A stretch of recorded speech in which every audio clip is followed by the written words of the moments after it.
Now that Winnie-the-Pooh's in the public domain, I guess we can do whatever the hell we want with him now. So there's now a new Winnie-the-Pooh horror film, Blood and Honey. I never thought I would have to mutter the sayings, "there are tits" in a Winnie-the-Pooh movie. To get your first question out of the way, why aren't Pooh and Piglet toys in this movie? Well, the movie explains that very briefly. Came across some most unusual adolescent creatures. Crossbreeds, who some would describe as abominations. So wait a minute, did that mean someone had sex with a bear, a donkey, a pig, a rabbit, and an owl? Oh my god. You're probably also wondering, where's Tigger, Kanga, and Roo in this scenario?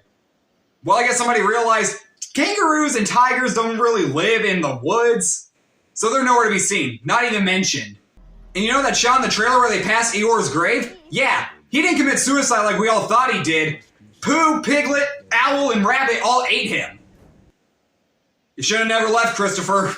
Speaking of the 100-acre woods, I'm not even sure if it's called the 100-acre woods. Throughout the movie, we see this sign that says the 100-acre wood. Wood. I think a majority of people going into this movie aren't really expecting it to be good. At least I wasn't. And I can definitely say this. It's not good, but it's surely entertaining. If you're just wanting to see Winnie-the-Pooh and Piglet go around killing a bunch of people, you are definitely going to get your money's worth. Actually, to be honest, I can buy that this is Pooh. I cannot buy that this is Piglet. It looks more like Manbore from Demon Slayer. I know that character's actual name, but he's Manbore to me. But if you grew up on Winnie-the-Pooh like it was your thing, you loved it to death as a kid, brace yourselves. They do some Art the Clown shit in this movie, including one scene where they're holding Christopher Robin hostage and they make him shower in the blood of this girl they just killed while the skeleton of his dead fiancé sits right next to him. Wow. Again, never thought I'd be saying this for Winnie-the-Pooh. And sure, as I said, this movie's really entertaining, but it's not good.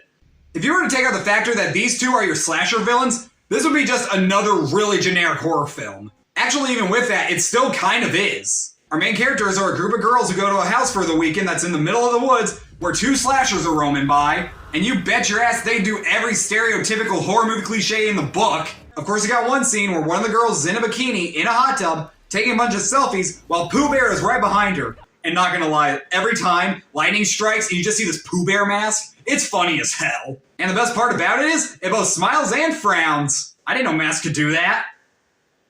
1 second.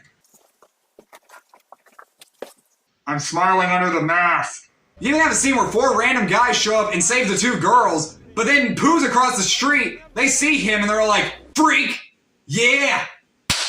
Gonna kick your ass, bitch!"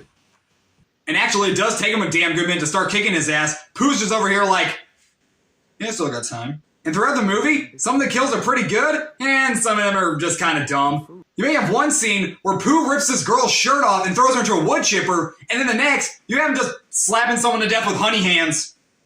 I think he just ran out of ideas at that point. Probably the funniest scene in the movie, though, for me personally, is when they're holding Christopher Robin hostage, and he's telling Pooh, "What happened to you? What happened to you?" And this is what happens. What happened to you? What happened to you? You used to be cute and cuddly. Now look at you. You're a monster. Damn.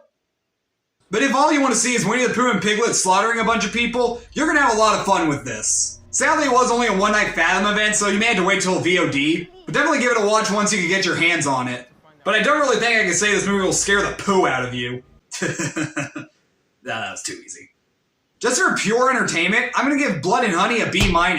Also, just heads up, there's going to be a sequel. Yeah, I knew that before going in, but still, there's going to be a sequel. Sadly, I wish Tigger was in this movie, because it would have been like kind of funny if they had this guy running around in a tiger mask, and he's just pogo sticking everywhere, and that's how he kills people. Thanks so much for watching, you guys, and I'll be back later with more reviews. See you then.